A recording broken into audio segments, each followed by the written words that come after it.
Muy bien, pues buenas tardes. Damos paso a la primera mesa de este 14º Congreso Internacional de Enfermedades Raras, que va a tener como tema la actualidad en políticas internacionales en torno a las enfermedades raras. Mi nombre es Francisco Vivar y quisiera agradecer la invitación de Genes, en la persona de Juan Carrión, por invitarme a moderar esta mesa. Yo soy farmacéutico y he desarrollado toda mi vida profesional, los 35 años de mi vida profesional en la industria farmacéutica, gran parte de ellos dedicado a enfermedades raras y a medicamentos huérfanos. En la actualidad participo en distintos cursos de posgrado en distintas universidades, siempre focalizado en medicamentos huérfanos y terapias innovadoras. Pero creo que puedo ofrecer una visión 360 grados sobre el mundo de las enfermedades raras, porque también soy padre de una niña, de una chica de 23 años que hace años ya se le diagnosticó una de estas enfermedades poco frecuentes. Con lo cual, tengo los distintos tipos de experiencia. Para la primera mesa tenemos la suerte de contar con dos ponentes que paso a presentar de forma alfabética, en orden alfabético. En primer lugar, Alba Ancochea. Alba es licenciada en Psicología y graduada en Educación Especial, con un máster en Gestión de Organizaciones sin ánimos de lucro, en ONG, y la verdad es que tiene un currículum académico bastante extenso. Alba es directora de FEDER y de la Fundación FEDER, es miembro del Consejo de la Red Internacional de Enfermedades Raras y de la Junta Directiva de la Alianza Europea de Enfermedades Raras, EURORLID. Si hay un leitmotiv en la trayectoria vital de Alba, ese es el paciente. Alba forma parte de distintas plataformas en defensa de los pacientes y sobre todo en darle un empoderamiento a los pacientes, en especial a los pacientes que sufren estas enfermedades de baja prevalencia. Tenemos también como ponente a Concha Mayo. Concha Mayo está formada en el desarrollo de personas y en la dirección de marketing estratégico y cuenta con una sólida experiencia en el desarrollo personal. Actualmente forma parte del equipo de Rare Disease International, que participa en el desarrollo de una red global colaborativa en enfermedades raras. Más concretamente, gestiona el desarrollo del panel de expertos de la red global colaborativa de enfermedades raras y de sus miembros, formado por más de 200 personas entre médicos y pacientes en todas las regiones del mundo. Concha nos hablará de los nodos de coordinación, Regional Hubs, de la red de centros en enfermedades raras. Les recuerdo que pueden hacer preguntas a través de la herramienta del chat, que yo con mucho gusto cuando terminen las dos ponentes les trasladaré las preguntas. No quiero retrasar más el tiempo, así que Alba, cuando quieras. Muy bien, voy a pasar a compartir pantalla, que como os podéis imaginar tengo cientos de archivos abiertos en este momento. Bueno, en primer lugar, pues cómo no, felicitaros por este magnífico congreso, cuyo volumen de asistencia, pues la verdad es que es proporcional a la excelencia de sus ponentes, que están repletos de multiculturalidad, multidisciplinariedad, experiencia y sobre todo muchísima alma y muchísimo cariño. Además, también quiero dar las gracias por situarme en esta mesa, que es la primera mesa de este congreso y precisamente no por ser yo, sino por la temática que vengo a presentar, y es que una resolución de las Naciones Unidas sobre enfermedades raras creo que es la mejor fórmula de comenzar este congreso, porque precisamente es un reflejo de la importancia de compartir conocimiento, de la solidaridad con aquellos países que tienen, digamos, otra situación, o bueno, otros países y también a veces otras autonomías, según la faceta que elijamos, la importancia de asumir retos conjuntos y sobre todo de la colaboración y el aunar fuerzas a nivel internacional. Comenzaré por introducir el motivo, ¿no?, que da lugar a la resolución de las Naciones Unidas, para a continuación explicar cómo funciona la Asamblea General de las Naciones Unidas, el por qué una resolución en Naciones Unidas, cómo ha sido esta resolución el resultado de un largo trabajo de cooperación a nivel internacional y bueno, el punto en el que nos encontramos en la resolución de las Naciones Unidas. La verdad es que además creo que Este es un ejemplo inigualable de lo que es una campaña exitosa de incidencia política y además una campaña que, si bien tengo que, por supuesto, reconocer el maravilloso trabajo de la Rare Disease International, de Eurordis y de la NGO Committee on Rare Diseases, se ha trabajado y trazado teniendo en cuenta cada una y las pequeñas colaboraciones de todos los países y todas las asociaciones que forman parte de estas redes, como voy a mostrar más adelante. En primer lugar, ya lo decían diferentes ponentes de la inauguración, ¿no? Como el retraso diagnóstico se mantiene en 4 años en España, pero si echamos la vista hacia otros estudios a nivel internacional del impacto de las enfermedades raras, nos encontramos que el realizado por NORD demuestra que en torno al 30% tardó más de 7 años en recibir un diagnóstico en Estados Unidos, que en el caso de las enfermedades raras en Latinoamérica está en torno a una media de 8 años, que es otro promedio de 4 años el que esperan en Reino Unido y de 5 cuando hablamos en términos de Australia. Todo esto nos muestra que si bien el impacto de las enfermedades raras es diferencial, pero sí que compartimos los mismos desafíos que, tal y como mencionaba inicialmente Juan, pues son el acceso a un diagnóstico, a un tratamiento y a una asistencia sociosanitaria adecuada, pero sobre todo el fundamental reto que seguimos compartiendo a todos los sistemas de salud es el de disponer de conocimiento en enfermedades raras, y precisamente por eso que la resolución de las Naciones Unidas, para que exista un reconocimiento y una visibilidad global de la problemática de las enfermedades raras. No es un problema de un país, es un problema conjunto que requiere acciones intergubernamentales. Una resolución de las Naciones Unidas, estamos hablando de más de 193 países en consenso sobre situar las enfermedades raras como una prioridad en la intervención a nivel social y sanitario. Además, es muy importante tener un compromiso de referencia. Por ejemplo, los europeos somos unos privilegiados porque desde el año 2009 disponemos de una serie de retos y de recomendaciones en Europa en materia de enfermedades raras a los que referirnos cuando queremos potenciar nuestros planes estratégicos o cuando queremos que los países potencien nuevas acciones en materia de enfermedades raras. Sin embargo, hay muchos países que a día de hoy ni siquiera disponen de una definición de enfermedades raras, ni se reconoce la problemática de las enfermedades raras, ni tampoco tienen de un marco regulador al que referirse para que se comience a desarrollar políticas. Es por este motivo que además la resolución de las Naciones Unidas va a reforzar la presencia de las enfermedades raras en todos los objetivos de desarrollo sostenible, y especialmente en el 3, ¿no? En el del bienestar y la salud, con el propósito de que haya una cobertura universal y no dejar a nadie atrás. ¿Por qué la Asamblea General de las Naciones Unidas, además en Nueva York? Bueno, la verdad es que el momento actual es el momento adecuado para potenciar la resolución de las Naciones Unidas, y exactamente las Naciones Unidas se distribuyen entre Nueva York y Ginebra. En el caso de Nueva York es donde se encuentra todo el trabajo de la Agenda 2030 y los Objetivos de Desarrollo Sostenible, donde se respalda el principio de no dejar a nadie atrás, pero también es aquí, en Nueva York, donde se encuentra la NGO Committee, que es ese comité que hace, digamos, seguimiento de la situación de las enfermedades raras desde el punto de vista de las ONGs. Además, es donde se aborda la cobertura universal en salud y distintos programas del Departamento de Asuntos Sociales y el Programa de Naciones Unidas para el Desarrollo.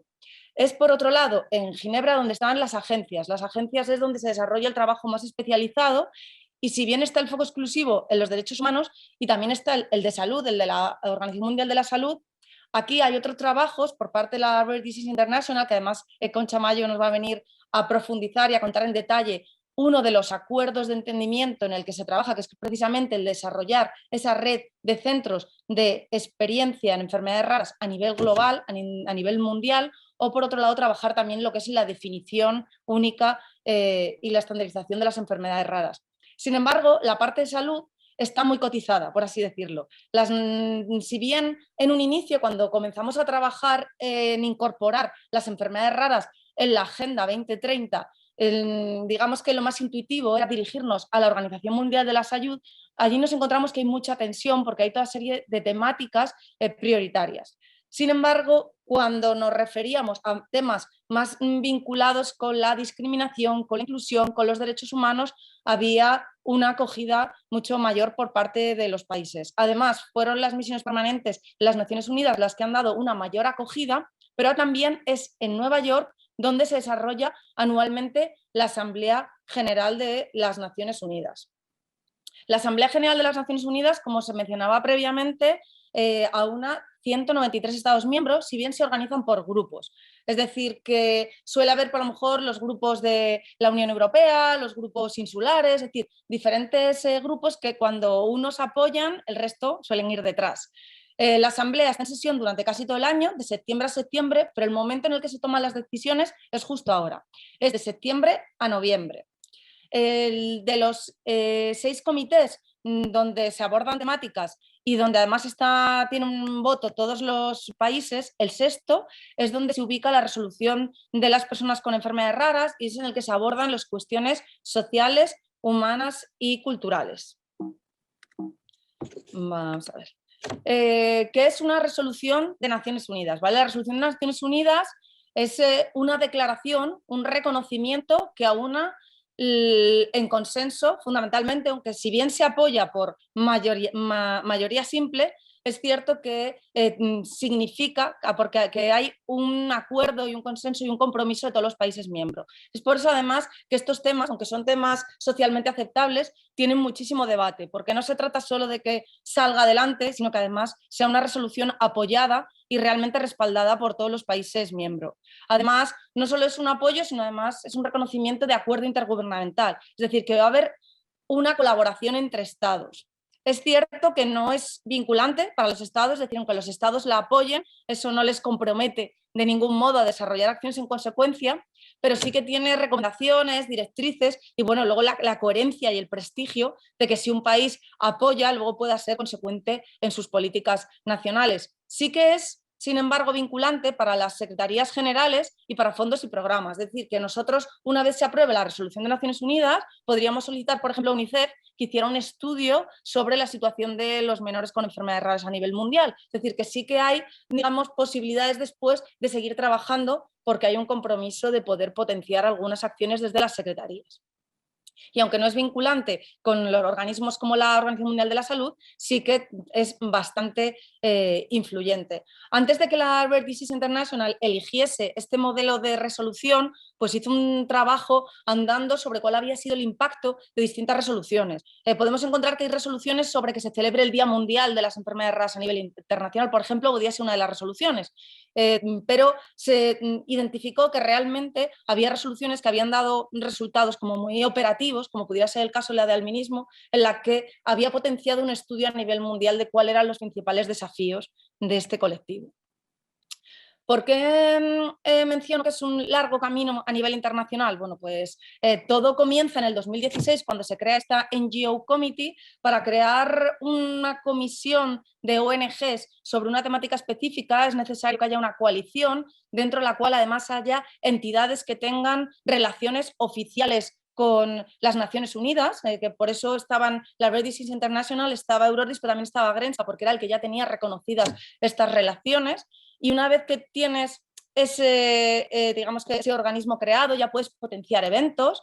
Se fue trabajando con las distintas misiones permanentes, tanto por parte de las alianzas a nivel estatal como sobre todo por la parte de la Rare Disease International, y ahí es donde empezamos como digamos un ensayo-error sobre qué acciones podían ser más impactantes. Y ahí es donde nos damos cuenta que es importante trabajar campañas de sensibilización a 3 niveles. O sea, por un lado, trabajar con los países, con las misiones permanentes de los países, pero luego las misiones permanentes de los países, es decir, los diplomáticos, tienen que preguntar a sus autoridades si están de acuerdo. Por ejemplo, la misión permanente de España tiene que pedir al Ministerio de España confirmación y apoyo para votar esta resolución. Entonces, es importante que por un lado estemos la ciudadanía involucrando a nuestro Ministerio de Asuntos Exteriores y a nuestro Ministerio de Sanidad para que después, cuando el trabajo que se está haciendo en la Rare Disease International con las misiones permanentes sea efectivo. Además, también es importante que luego las agencias, que es decir, la parte técnica, que es cuando hablamos del doctor Tedros, ¿no?, como director de la Organización Mundial de Salud, o de otros agentes que trabajan esa parte, como digo, más de las comisiones, más de las secretarías, hagan informes favorables. Por lo tanto, también hay que involucrarles y darles a conocer las enfermedades raras. Para eso se hacen diferentes acciones, como desarrollar eventos, luego potenciar que sean eventos oficiales. Los eventos oficiales son los eventos que tiene que presentar un país, un Estado miembro. Entonces comenzamos por desarrollar eventos como ONG, ahora estamos desarrollando ya eventos promovidos por parte de los países, se ha implicado a las agencias y a los organismos, se han creado esos acuerdos de colaboración como con la Organización Mundial de la Salud, se han incorporado las enfermedades raras en diferentes textos. Esto también es muy importante porque si ahora nosotros hablamos de generar una resolución de las Naciones Unidas, no puede ser que los países a nivel de Naciones Unidas, las misiones permanentes, encuentren esto un elemento ajeno. Pero claro, ya estaban incorporadas las enfermedades raras en el informe de alto comisionado de las Naciones Unidas para la Declaración de los Derechos Humanos. También había un informe de la Asamblea de las Naciones Unidas del 2018 sobre las personas con discapacidad en las que se reconocía la vulnerabilidad de las personas con enfermedades raras. Y por último, y no menos importante, la declaración política de la cobertura universal en salud del 2019, que por primera vez incorporaba las enfermedades raras dentro de lo que es eso, la política en la cobertura universal en salud. Toda esta acción es la que permite que ahora mismo podamos presentar una resolución de las Naciones Unidas en enfermedades raras, porque la primera vez que se presentó recibió pocos apoyos y sobre todo porque se entendía que era como un tema de salud, que era un tema que tenía que abordarse desde la Organización Mundial de la Salud, y ahora ya se entiende realmente como algo mucho más holístico, algo de derechos humanos, un problema de inclusión, de no discriminación, etc. Quisiera poner de manifiesto la importancia de involucrar a los países porque España es claramente un ejemplo de uno de los países que de hecho ahora mismo está potenciando la resolución. Y este trabajo tampoco comenzó antes de ayer. Comenzó realmente en 2018 cuando empezamos a visitar misiones permanentes. Realmente luego además España se involucró especialmente en el evento que se produjo en las Naciones Unidas en febrero de 2019. Asistió nuestra actual directora de salud pública, pero además es que el embajador Santos, que era el que sigue siendo ahora mismo el embajador de España en Nueva York, hizo una recepción especial a todas las asociaciones de pacientes que estaban en ese momento en Nueva York para el evento en su propia casa.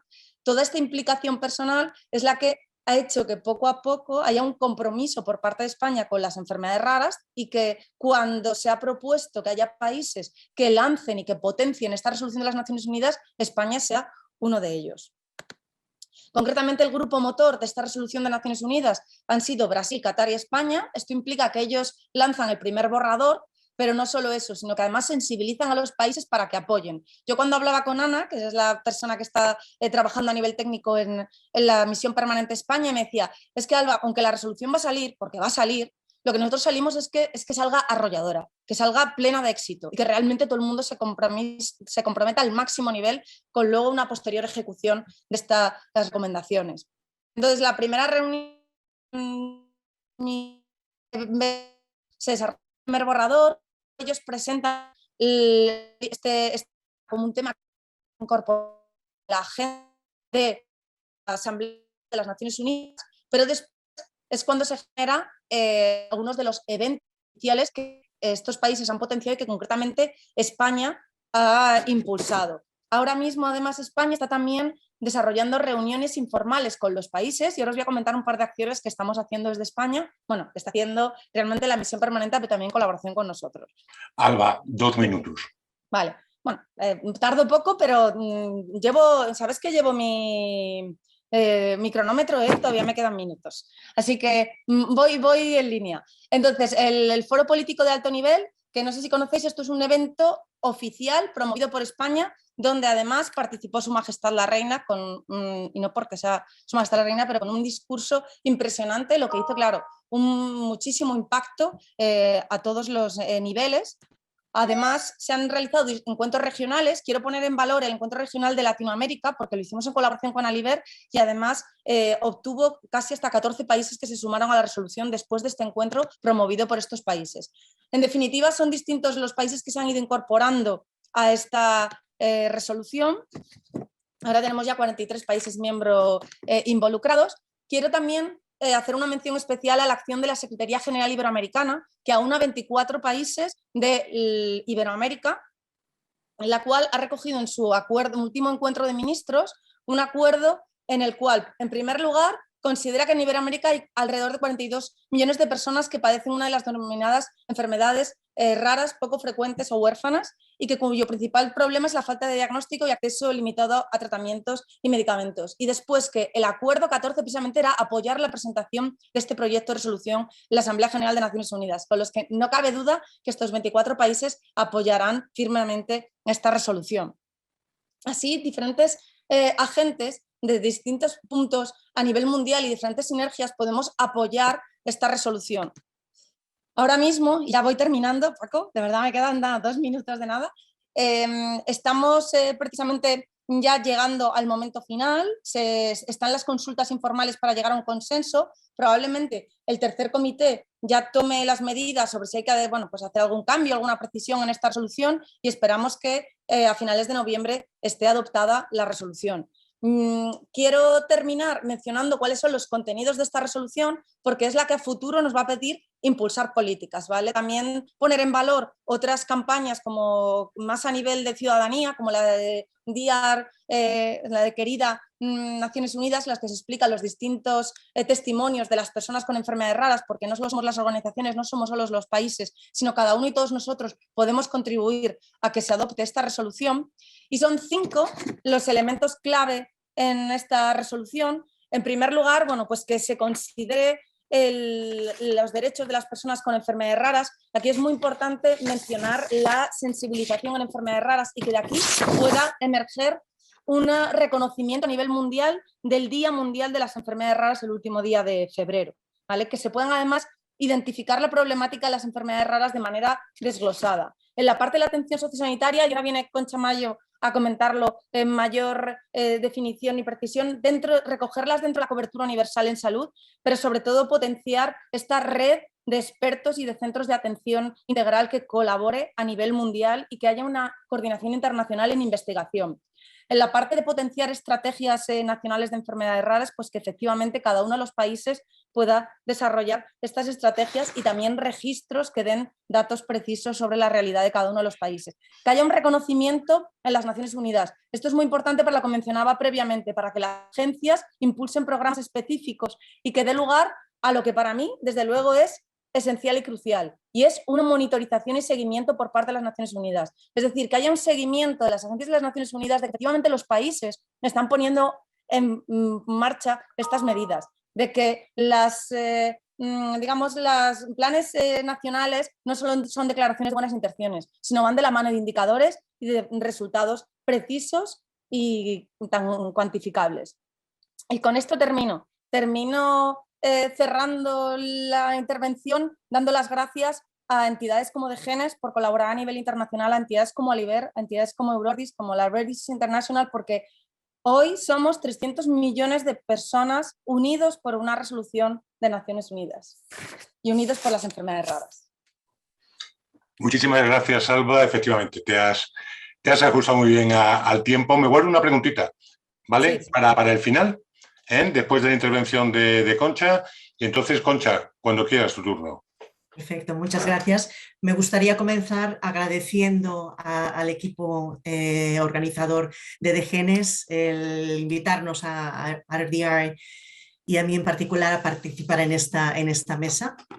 Y voy a empezar compartiendo mi pantalla también.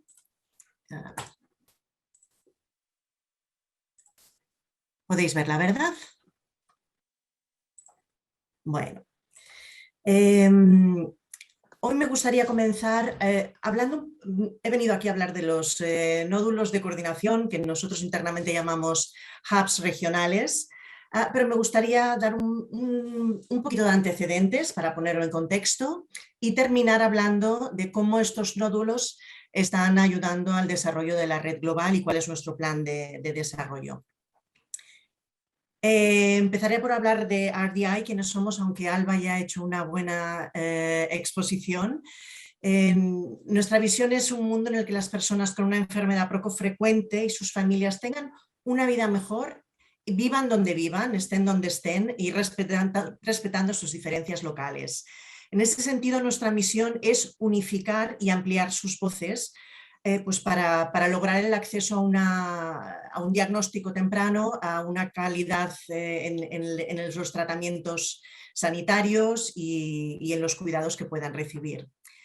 En ese sentido, me gustaría recordar algo que también se ha mencionado en la mesa, que existen alrededor de unas 6.000 enfermedades raras en el mundo, y si hay algo que las caracteriza es su gran diversidad, la variedad de síntomas que tienen, unas necesidades que aunque algunas son comunes, muchas otras no lo son, y unos tratamientos que son también muy diversos. Aún así, si las agrupamos, un 98% de los pacientes que viven con una enfermedad poco frecuente padecen una de las 400 más habituales. Y el 2% restante estaríamos hablando de que padecen lo que llamamos enfermedades ultra raras. Todas ellas tienen algo en común y es que son complejas, progresivas y además generalmente las personas que tienen una de estas enfermedades acaban viviendo con una discapacidad. Por ello, estos 300 millones de personas que afectan son el 6% de la población aproximadamente.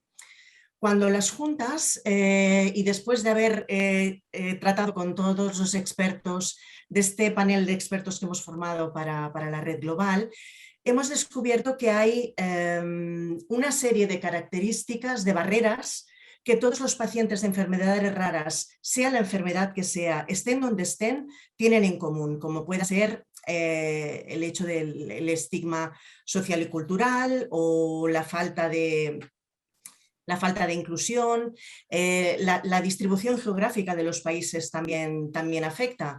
Por ejemplo, en Sudamérica se podría decir que es una región geográfica muy heterogénea, donde los sistemas de cobertura de salud son muy variados. Hay países donde un 80% de la población está fuera del sistema, como pueda ser el caso de Salvador, Guatemala o Honduras.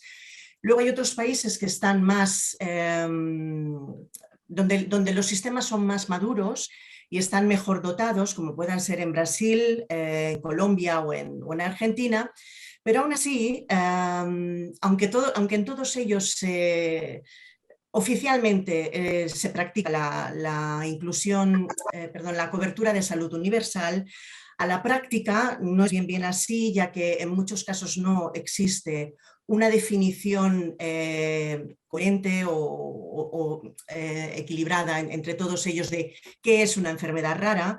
Por lo tanto, a la práctica hay muchas de estas personas que se quedan sin cobertura por falta de estos pequeños matices que a veces pues, marcan las grandes diferencias. En cuanto a la comunidad de enfermedades poco frecuentes, creemos que la cohesión y su diversidad son los dos factores que la hacen especialmente fuerte. Concretamente desde RDI trabajamos a dos niveles. Alba ha comentado y ha desarrollado ya uno de ellos, que es abogando a nivel global por un cambio en las políticas para que las enfermedades raras sean reconocidas como una prioridad. Y por otro lado, que es el aspecto que os vengo a presentar ahora, desarrollando las capacidades de la comunidad local, preparando a las personas que forman parte de esta comunidad para que consigan hacer una abogacía excelente y que logren también influir en sus entornos, aparte de sentirse empoderados, por supuesto. Rare Disease está actualmente activa en más de 100 países, cubriendo los 6 continentes. Tenemos más de 76 organizaciones ahora mismo y está formado por diferentes organizaciones de pacientes. Se podría decir que somos la organización de organizaciones. En el ámbito regional contamos con organizaciones como por ejemplo el caso de Aliber, Eurordis en Europa y de Apardo en Asia y Oceanía. De hecho, RDI nació como un departamento de Eurordis, que aquí en Europa se le quedaba pequeño y quería pues abogar por otras personas en otras regiones del mundo, y a partir del 18 empezó su andadura como institución pues libre ya, jurídica y propia. Y a partir de ahí, tal y como ha comentado Alba, pues se han estado haciendo tareas de abogacía pues con el Comité de las NGOs de enfermedades raras de la ONU. Está participando también en la cobertura de las enfermedades raras, en la inclusión de las enfermedades raras en la salud, en la cobertura de salud universal. Y el año pasado, no, ya hace 2 años, se firmó un memorándum de entendimiento con la Organización Mundial de la Salud, y dentro de ese memorándum me salto la resolución, el borrador de resolución que Alba ha explicado magistralmente, y simplemente comentar que dentro de este acuerdo que RDI y la OMS han firmado, existe la voluntad de crear una red global para que todas las redes que existen actualmente en todos los países del mundo tengan la oportunidad de colaborar globalmente y de ampliar pues el conocimiento que se tiene de todas las enfermedades, ya que en conjunto es mucho más fácil pues, acceder a la experiencia que se tiene en Japón, aunque el paciente y el médico pues, estén en Argentina o en cualquier otro lugar. Entonces, bueno, esto lo ha comentado ya Alba, que cada vez son más los organismos y las personas públicas que incluyen en su discurso y que defienden públicamente la inclusión de las enfermedades raras dentro de la salud.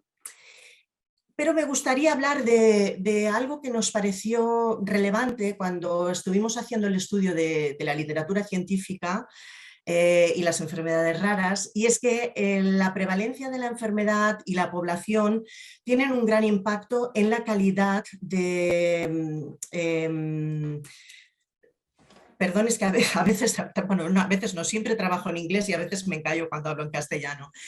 La prevalencia de las enfermedades, por un lado, tiene un impacto, pero por otro lado también la condensación de población, porque en las zonas muy pobladas o en los países con mucha población es mucho más fácil que los expertos en enfermedades raras tengan ocasión de ver a menudo o con una cierta frecuencia pacientes con este tipo de dolencias. Sin embargo, en las zonas geográficas menores quizá no tengan oportunidad de ver ninguno, o hace 4 años que vieron a la primera persona que habían visto con una enfermedad. Por ello, cuantos más pacientes tiene ocasión de evaluar un experto, mejor son los tratamientos que ofrece y mucho mejor es el resultado que obtiene ese paciente en la mejora de su salud.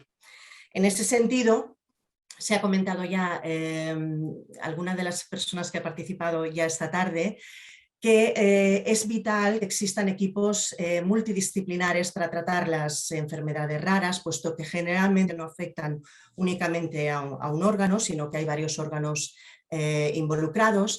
Pero últimamente esto está evolucionando y ya no solamente queremos equipos multidisciplinares, sino que es vital que esos equipos estén conectados en red para poder acceder a esos casos y a esa experiencia que está en otros lugares del mundo, y donde además, sumando esos 300 millones de casos que hay en el mundo, pues el alcance a esa información se convierte en una autopista en vez de un caso que podría ser uno entre 100.000. Y de ahí surge la idea de la red global. Entonces, nuestro modelo de red. Yo les pediría básicamente que se imaginen una red de redes. Esa sería como la manera más simple de poderlo definir.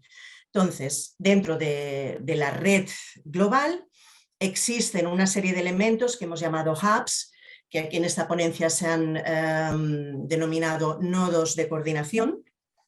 Entonces, a nivel local existen los hubs nacionales y los hubs regionales, entendiendo la palabra regional referido a las regiones de la Organización Mundial de la Salud, o sea, podríamos hablar de continentes, pues los hubs regionales son redes de hubs nacionales. Un ejemplo, en Sudamérica tenemos previsto unos 2 hubs nacionales en Sudamérica, uno en América Central. Pues la unión de todos esos hubs nacionales, perdón, estoy mezclando conceptos, hubs nacionales, habrá un hub nacional por cada país que tenga menos de 50 millones de habitantes. Casos como Brasil, México, pues como tienen mayor población, tendrán varios hubs nacionales. Entonces, la unión de esos hubs nacionales, en estos casos los hemos distribuido, luego verán una imagen de cuáles son los hubs que proponemos, van a estar colaborando en pequeñas regiones, que hemos dado a llamar subregiones de América, en este caso, pues habrá 2 en Sudamérica, una en Centroamérica, otra en Norteamérica, y esa colaboración de hubs regionales a su vez conectará con otros hubs regionales de otras zonas del mundo, como puedan ser el hub europeo, los hubs africanos, donde también habrá varios. Esa conexión de múltiples hubs regionales formará la red global colaborativa. Bueno, no voy a detallar las características de cada uno de ellos, pero básicamente este sería el concepto. Los hubs estarán conectados a través de plataformas virtuales, lógicamente. Habrá una división de las enfermedades en clusters, en grupos, pues para poder realizar acciones. Y bueno, habrá unos organismos de gobierno, un equipo de advisory board, o sea, un equipo de asesoramiento, pues para vigilar y para hacer asesorías, ver que todo se está cumpliendo. Las federaciones internacionales estarán también presentes en la red global, porque pensamos que una red del tipo que sea, sobre todo si es una red de salud, tanto si es local, regional o nacional, tiene que estar representada por los pacientes, ya que son la clave y el centro de todo esto. Me gusta, este mapa representa la distribución por áreas que el panel de expertos con el que estamos colaborando pues nos ha sugerido. Esto está basado, habría muchas maneras de distribuirlo, pero inicialmente comenzamos por las regiones de la OMS y a partir de ahí fuimos subdividiendo, buscando pues, una cierta coherencia cultural, relaciones que ya existen, lenguas que se hablan. Por eso ven lugares como, por ejemplo, en África, estos países, aunque están separados geográficamente, como el hub regional en el que van a colaborar es una entidad virtual, la geografía no es especialmente importante, pero para ellos sí es importante que en unos casos unos tienen como lengua el inglés, en otro lado el francés. Entonces ese punto de conexión era más importante que el hecho de ser vecinos. Luego ha habido países, en el caso de Latinoamérica, como Brasil o México, que por su posición y porque ya actualmente tienen ese tipo de colaboraciones, serán países puente, lo que ayudará a que esta red de redes no solo se pueda conectar globalmente, sino que permita crear puentes entre otros hubs dentro de la misma región de la Organización Mundial de la Salud. El planteamiento inicial que tenemos son 17 hubs en todo el mundo. No todos estarán activos para la experiencia piloto, ahora les hablaré de ello. Y básicamente esto surge también de nuestra visión como organización, y es que todas las personas que viven con una enfermedad rara, vivan donde vivan, puedan tener acceso a una red de expertos para acceder a un diagnóstico temprano, a una atención sanitaria y un tratamiento de calidad. Entonces, estos objetivos, esta visión está englobada dentro de los Objetivos de Desarrollo Sostenible de la Agenda 2030, como bien ha comentado hace un momentito Alba, y darán apoyo a la implementación de cobertura de salud universal. Nuestra expectativa es que para el 2030 estemos dando apoyo con estos hubs regionales a 2 billones de personas en todo el mundo, lo cual implicaría unos 85 millones de personas viviendo con una enfermedad rara. Más concretamente, 2 minutos. Perfecto, gracias. Más concretamente nos gustaría que el paciente pueda autorreferirse a sí mismo, que pueda solicitar presencia con un especialista y aumentar el tiempo de diagnóstico. Bueno, el programa iré rápido aquí, el programa de Red Global no tiene más misterio que el haber empezado desde la base, o sea, empezamos por conectar con personas que eran miembros de RDI, pacientes, y a partir de ahí empezamos a consultar sus necesidades, expandimos esa red inicial de expertos con expertos médicos que ellos nos recomendaron, y actualmente estamos trabajando en seguir desarrollando esa red, pues con las personas dentro de su entorno que ellos piensen que puedan ser claves para ir desarrollando cada uno de los hubs. Este sería el programa general de hacia dónde va, dónde comienza y hacia dónde va la red global.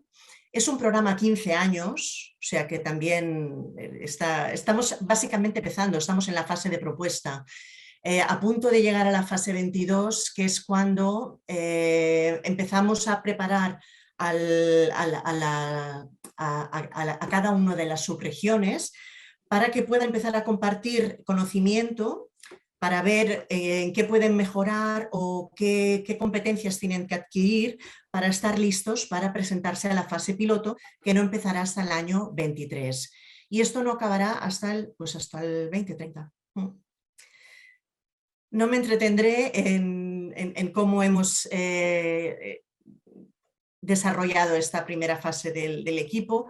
Comentar que además del panel de expertos, hemos subdividido el panel por las personas que tenían interés en participar en grupos paralelos en diferentes temas, como pueda ser la división en grupos de enfermedades raras sobre las que distribuir luego las actividades, o cómo tenían que ser los hubs regionales. Y actualmente acabamos de abrir posibilidad para crear un grupo que evalúe las necesidades digitales, técnicas y de cómo compartir datos de la red y cómo hacerla sostenible económicamente. A partir de ahora vamos a hacer una llamada a la acción localmente para ir añadiendo personas en cada una de las comunidades que puedan ayudar al desarrollo de esta red. Y como RDI lo que vamos a hacer es pues contribuir con el desarrollo de un kit de comunicación, haciendo un cartografiado de redes que existen, de posibles miembros.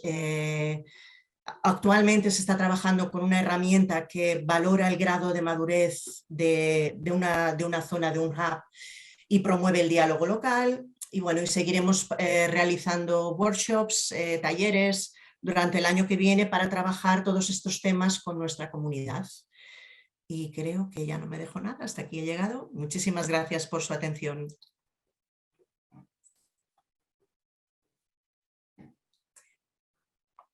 Muchísimas gracias. Y no me gustaría terminar sin tener una preguntita para cada una de vosotras. Eso sí, rogándoos brevedad en aras del tiempo de las siguientes mesas. Empezaría contigo, Concha. Y es una pregunta comentario y sé que es un poquito borde por mi parte. Lo voy a reconocer. Estamos en un país donde los pacientes encuentran problemas comunidad autónoma a comunidad autónoma, porque hay diferencias grandes en el tratamiento, en el diagnóstico. Si me apuras, en ciudades grandes como Madrid o Barcelona, hospital a hospital. ¿No suena esto un poquito de la red de redes con la ciencia ficción? Bueno, sí, no, porque Una de las razones por las que queremos crear un hub nacional, este hub nacional puede estar formado por un centro o por varios centros. Y queremos huir un poco de lo que pasó con las European Reference Networks en Europa, donde, por ejemplo, pues tenías 100 hospitales italianos o 10 hospitales españoles intentando conectar con la red global.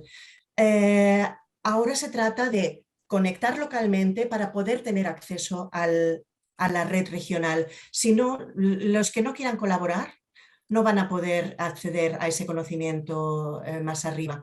Porque, entre otras cosas, creo que el éxito del desarrollo de esta red es que algo de ese conocimiento regional o global se transfiera a los pacientes y a la mejora de los sistemas de salud. Si no conseguimos eso, no habrá servido para nada.